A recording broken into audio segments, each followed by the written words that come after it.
মাঠে বসে এই কোপা আমেরিকার সেমিফাইনালে আর্জেন্টিনার জয় উপভোগ করলেন ঢাকাই সিনেমার আলোচিত চিত্রনায়ক জায়েদ খান। বুধবার যুক্তরাষ্ট্রের নিউ জার্সির মেটলাইফ স্টেডিয়ামে কানাডার বিপক্ষে মাঠে নামে মেসি বাহিনী। এই ম্যাচ দেখতে গ্যালারিতে হাজির ছিলেন জায়েদ খান। আর্জেন্টিনার জার্সি গায়ে বাংলাদেশের পতাকা হাতে মাঠে বসে প্রিয় দলকে সমর্থন দিতে দেখা গেছে তাকে। সামাজিক যোগাযোগ মাধ্যমে সেই ছবি ভিডিও প্রকাশ করেছেন তিনি। জায়েদ খানের গ্যালারিতে থাকা ম্যাচে কানাডাকে 2-0 গোলের ব্যবধানে হারিয়ে টানা দ্বিতীয়বারের মতো ফাইনাল নিশ্চিত করছে আর্জেন্টিনা। ফলে আরও একবার কোপা জয়ের হাতছানি মেসি ডি মারিয়াদের সামনে। এদিন ম্যাচের 22 মিনিটে প্রথম গোল পায় আর্জেন্টিনা।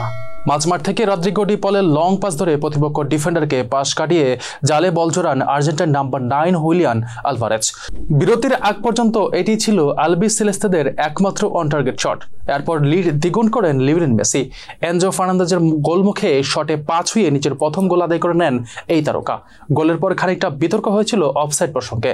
জটলার মাঝে পা ছোঁয়ানোর সময় মেসি অফসাইড ছিলেন কিনা তা নিয়ে ছিল প্রশ্ন, তবে গোল ঠিকই দেওয়া হয় তার নামে।